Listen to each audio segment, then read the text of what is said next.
You're about to invade Cobra Island, take out some terrorists. What do you take with you? Some ammo, some grenades, some explosives. Take along your favorite weapon and maybe a pet. Yo, Joe! I'm always a big fan of GI Joe as being kind of realistic, which I know it's not, and I accept that, okay.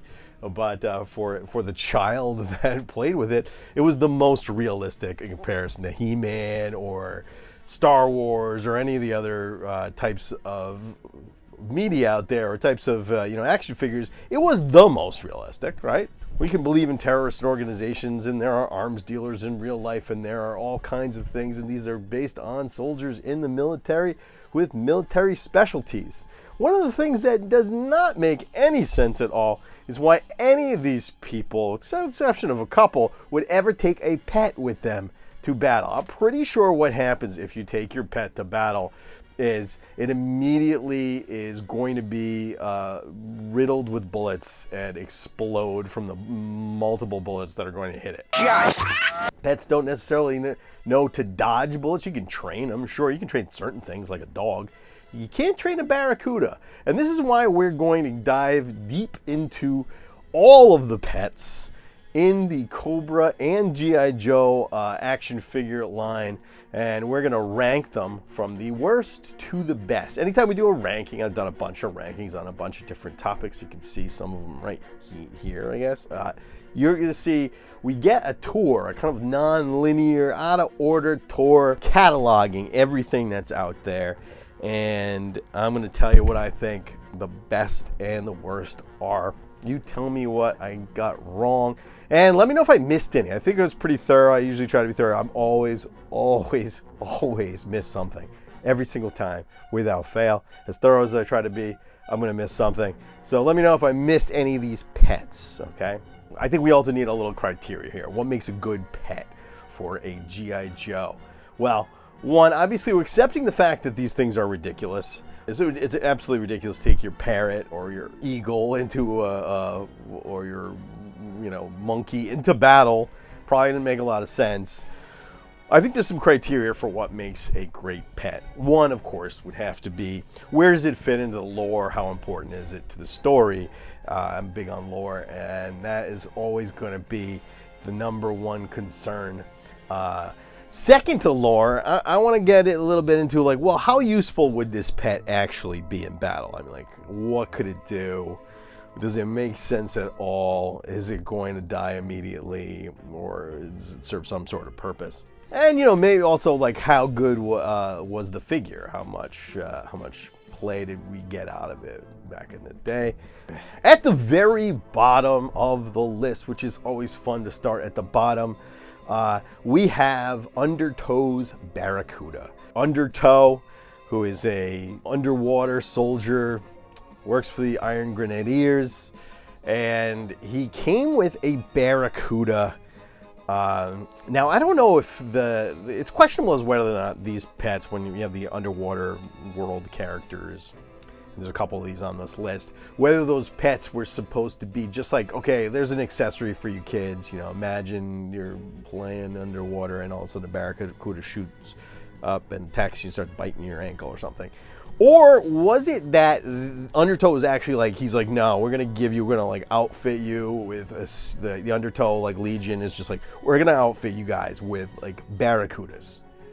Just, I don't know why. You got a spear gun, you got this little jet sled with a missile on it, and the barracuda, because you can train. You can't train a barracuda. I'm pretty sure that you cannot train a barracuda to do anything at all.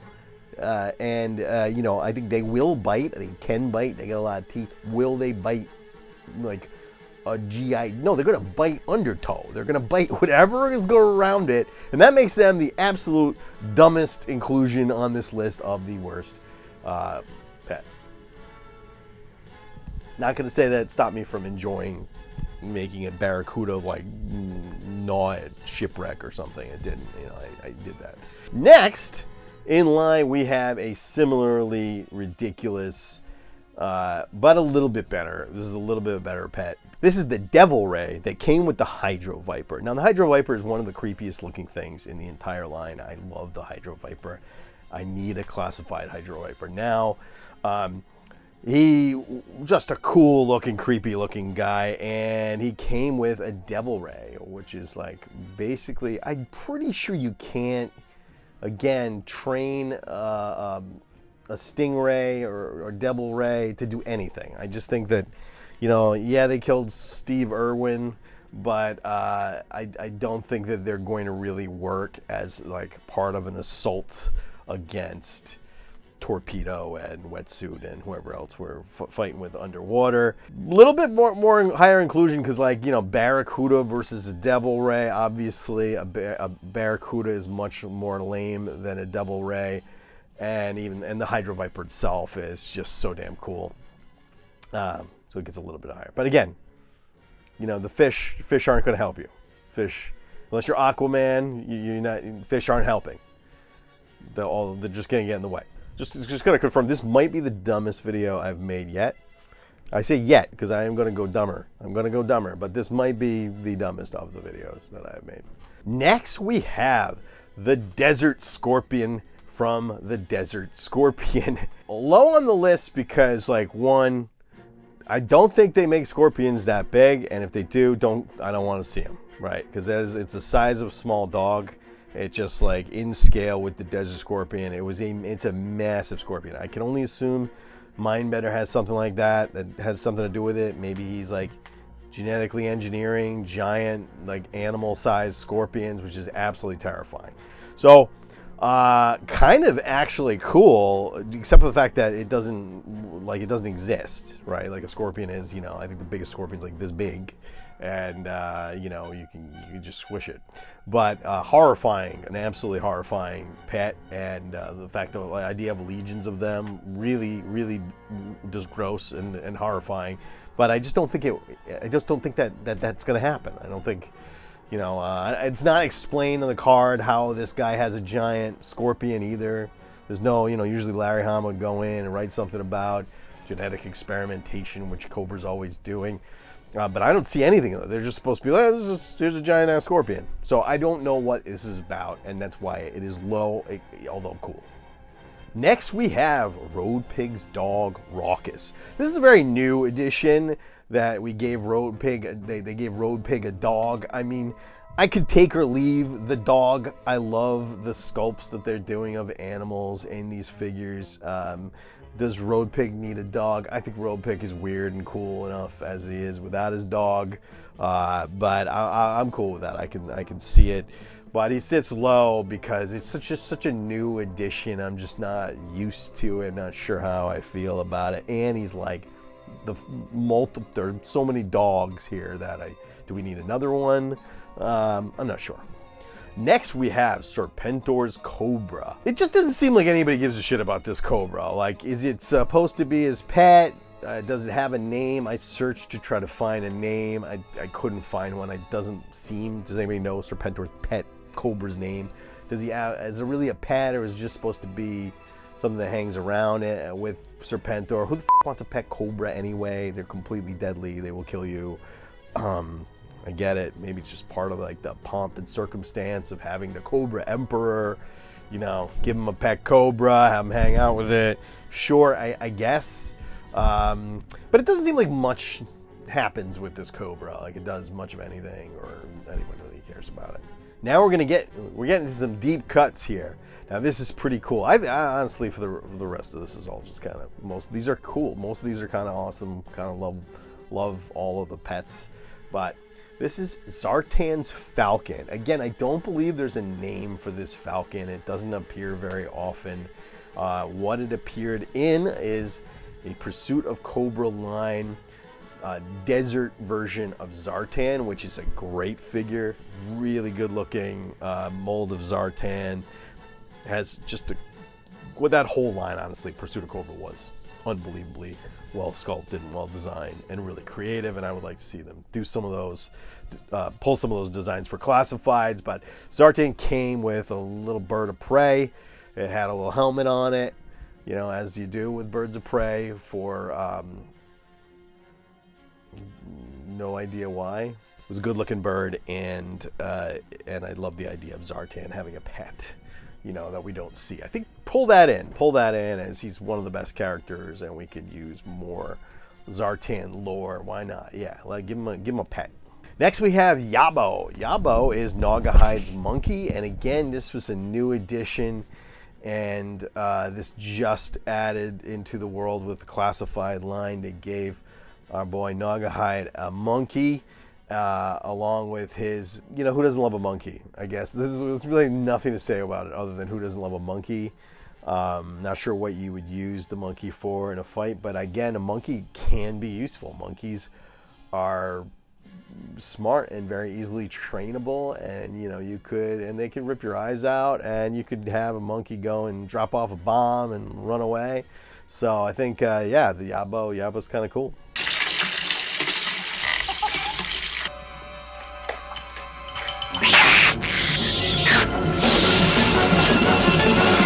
Okay, next we have Raptor's Raptor.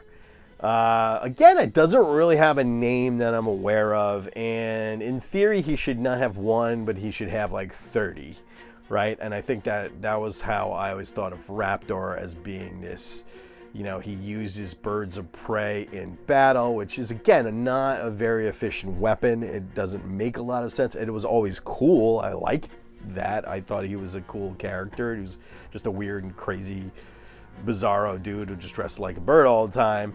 And then he would have these birds of prey, would fit them with you know, silver claws and blades in their beaks or something, and just have them assault GI Joe. But in reality, you know, you have a trained soldier who's an expert marksman, and they would just be like picking off with a machine gun, just like spraying and blowing up birds. There would just be bird guts everywhere. It would just not be an efficient weapon anyway.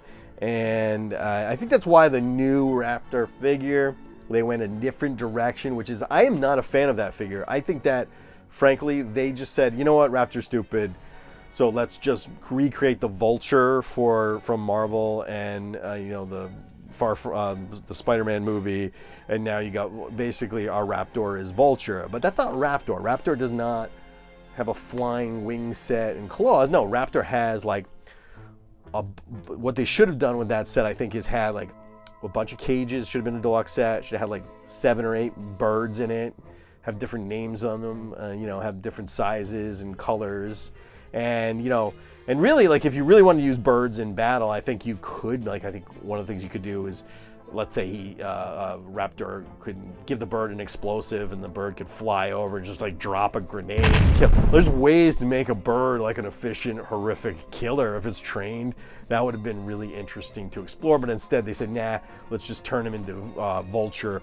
So yeah, didn't like that. I want the original, plain old, just crazy man in a bird costume with a ton of birds, and just a ton of birds. But again, bird weapon, not a good choice. I think the birds are the first to go. Okay, next we have Sandstorm, and this is Dusty's dog, Sandstorm. I kind of like the idea of Dusty having a dog hanging out with him in the desert. Probably need to take a dog to the desert where they're probably going to die of heat exhaustion and lack of water. But they're going to pant the entire time because you're in the desert. And, you know, all the dog does when it's in like real hot weather is just like pants, which means immediately you're just not sneaking up on anybody anymore because your stupid dog is panting. So it's just not a good choice to take the dog to the desert. Like, don't take your dog to the desert. You know, leave the dog at home, put him in a nice little kennel, you know, but whatever. It was kind of cool. Next we have Finback from the Echo Warriors version of Deep Six. Now, the Echo Warriors was a decent idea, but they end up being like way too colorful and bold and annoying colors. And Deep Six came with a dolphin. Implication being you're gonna like make this dolphin go swim in, you know, chemically altered water. So not a good idea. But this was a great accessory, really fun, kind of late in the line. And a dolphin is useful. Like I think a dolphin can do a lot of things. It can rescue people. It can, you know, the dolphins rescue people all the time. They also sexually assault people. So I mean, you know, maybe that's a thing. Apparently that's true. So, but you can ride a dolphin. So this is a useful tool in a maybe in a combat situation. It actually makes some sense. You got a dolphin. Dusty the dolphin, believed to be responsible for a number of attacks off the coast of Ireland. Her temper tantrums have been caught on camera. Some people have ended up in the hospital. Next we have Coils Odom's Cobra. Okay, he's got a red cobra. Now, Coils Odom is a late edition. This came from, I believe, the Collectors Club. He's an Irish. Look out, Itchy! He's Irish! Maybe ex-IRA, you know, Irish Republican Army guy with a ridiculous Irish name. I believe he also may be the father of the Crimson Asp, who's a, you know, female redhead terrorist who uses a flamethrower. And Coils Odom came with this red cobra that he uses to poison people. So he uses poison from the cobra's venom and possibly trained the cobra to attack. And this is Coils Odom is just a cool, one of those weird, cool, very, very deep cuts in the series that I would like to see brought out, even though he does have maybe the dumbest one of the dumbest names. That's a He-Man level of dumb name, and is Coils Odom, but I kind of love it. You may yell at me for putting this one kind of low on the list, but here's why. Order of the team of Law and Order. One thing that's great about Law and Order and Mutt and Junkyard, as you can see, who sits a little higher on this list, is that, of course, these are the only two people who actually need an animal and would use an animal in any real situation. And a dog is a good assault weapon. As you can see in any of the John Wick movies, you can train a dog to do just about anything. I think if I had seen John Wick, you know, and was playing with Law and Order or Mutt and Junkyard, I would definitely take from this scene of how they would attack.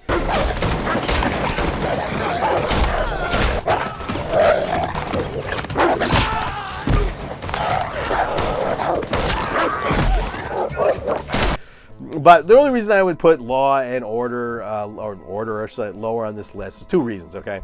One, who names their dog Order? I just think it's just not a good dog name. Hey, Order, it's a terrible dog name. I get you, like, with the pair, it's a cool, and I get it. But remove the pair, and it's just your dog, and you're like, hey, Order. Nobody's going to call their dog Order. And I mean, let's face facts. Law and Order is great. Not shot at Law and Order. But he was really just like the new Mutt and Junkyard. I mean, at some point, Hasbro would be like, all right, you know, we did this. We haven't done it in 5 years. Let's do it again. So it's like, you know, we started, Ripcord was our first paratrooper. We need a new, it's been a while. Let's throw in Crazy Legs. We got another paratrooper. And it makes sense. You need multiple paratroopers. You need multiple military police type people who use dogs. But of the dog and owner combos, Mutt and Junkyard is a whole lot cooler than Law and Order, in my opinion. I mean, the guy wears a muzzle. Junkyard's a cute dog name. That's a cool dog name. Maybe have a dog, I'd name it Junkyard. And just a better overall duo. Next, we have Opara, who is Tripwire's rat. Now this is a new addition as well, but one of my favorites. I think the new classified version of Tripwire is just a complete hit from the classified team. One of the best things they ever did. They took one of the worst characters in GI Joe and turned him into an incredible figure. So I love this figure, and he came with a little rat that had a little strap on it. My only guess is that the rat Opara must be trained to go and sniff out bombs, maybe like bite the red wire or something.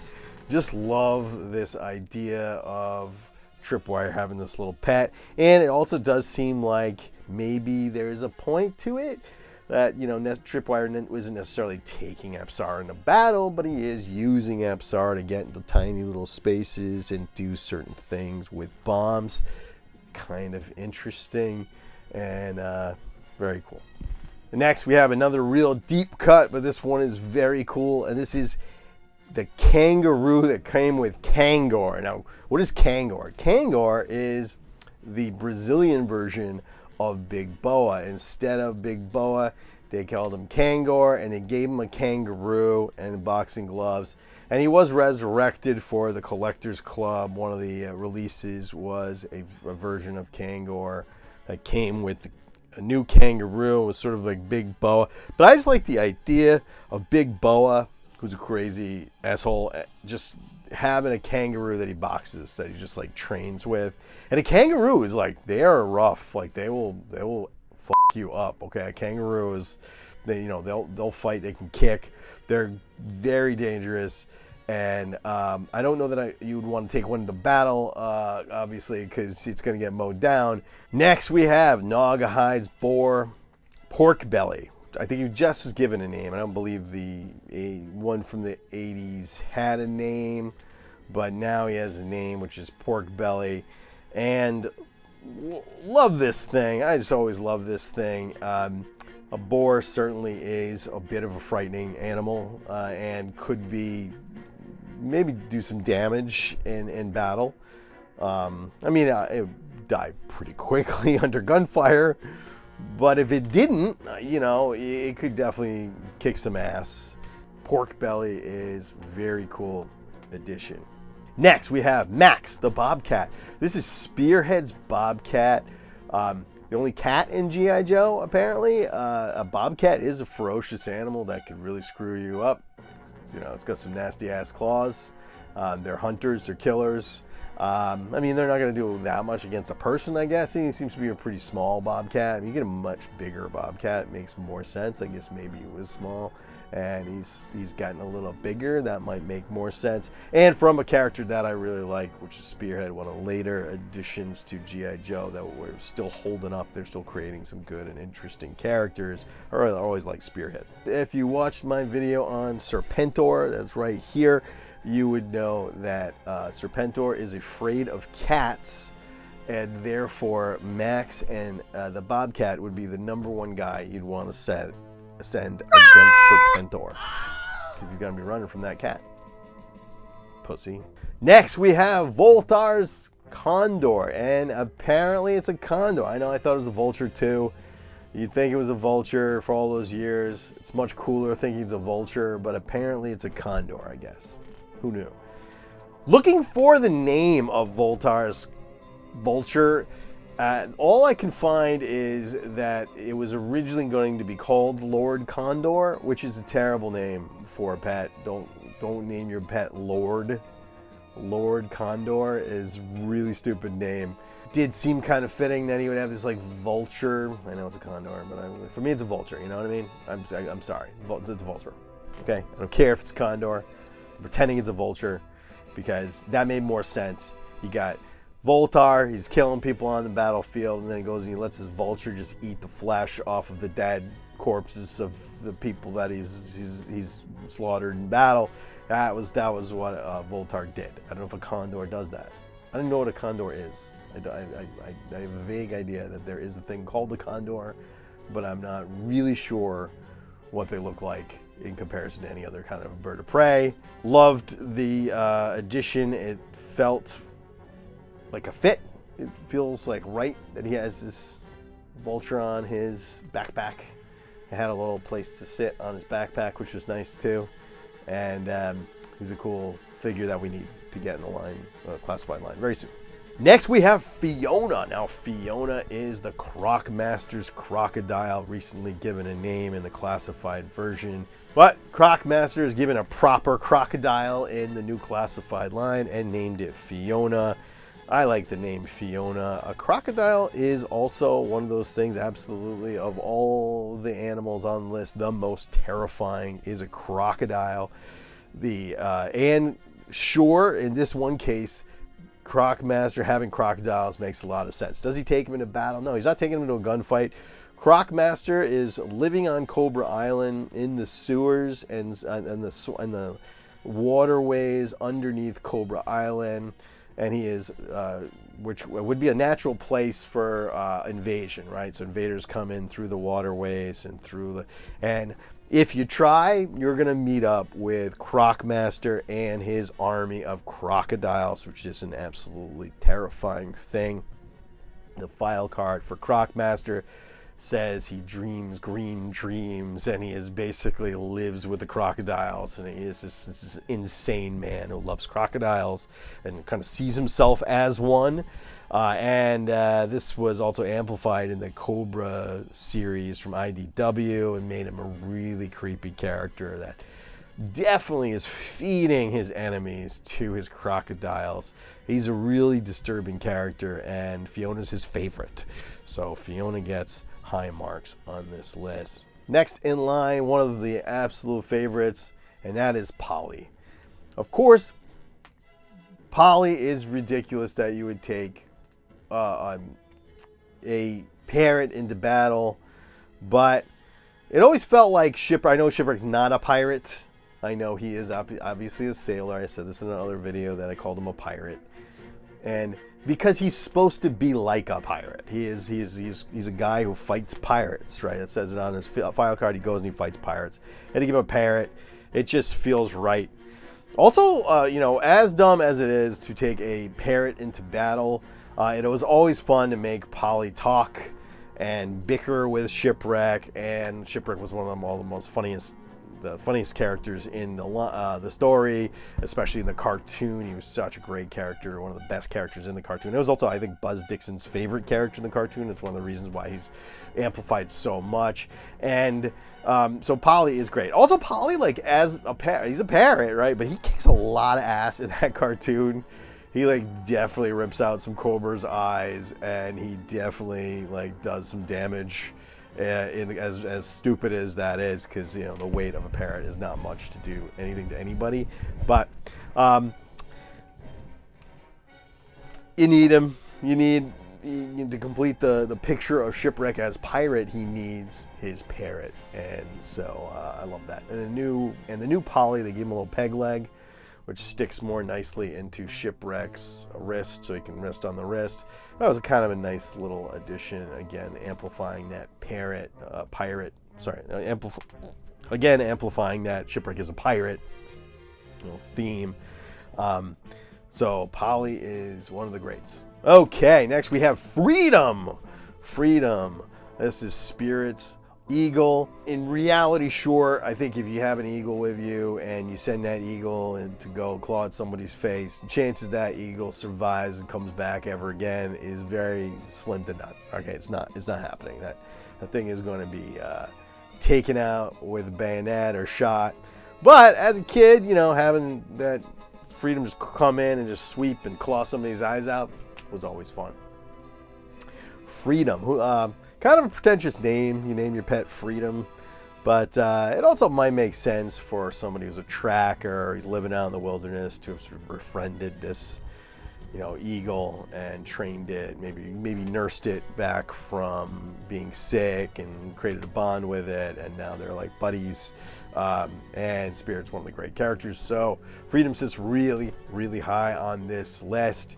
All right, next we have Junkyard. Junkyard is certainly one of the great pets, one of the first we ever got, and I remember getting this figure and just falling in love with both Mutt and Junkyard. I loved that he had that Mutt wore a muzzle, and he sort of identifies with Junkyard too much. They're both really hairy, there's so much great lore also in the cartoon with Mutt and Junkyard. We've got some great episodes in there, like the one where Junkyard turns on Mutt and tries to eat him. So Junkyard is also very functional. You can use a dog as a weapon in war. A dog would certainly be perfect for sniffing out cobras, sniffing out drugs or weapons or bombs. They are they will attack. Of course, police use dogs all the time. And it makes sense for Mutt to have Junkyard, as he's sort of the military police. For me, they were always guarding the GI Joe headquarters or the pit, depending on how I was playing. And so they would be used to sniff out Zartan, who'd be, using his chameleon skills to hide out. But of course, you can't hide from a dog's nose. So Junkyard is a great addition. But for me, the number one and my absolute favorite pet is, of course, Timber. And that's, how do you not love a guy whose best friend is a wolf? Right? Wolf, an untamable animal. It always made sense to me that Snake Eyes would be able to tame this animal, nurse it back to health. There's definitely various different versions of this. From the cartoon, we see Timber come to Snake Eyes' rescue and rescue him from a polar bear. Then it gets knocked down and they become best friends. But in the comic book, Snake Eyes lives in the woods and befriends Timber, and now he's his ferocious buddy. And so, if you're going to have a pet by your side, it might as well be a wolf, the most badass pet in all of GI Joe. That's my rank. What do you think? What did I get wrong? Did I miss any? And what else should I rank in the future? You want to see some more rankings? Check this one out here, where I rank all of the most evil, badass women in Cobra and their affiliates.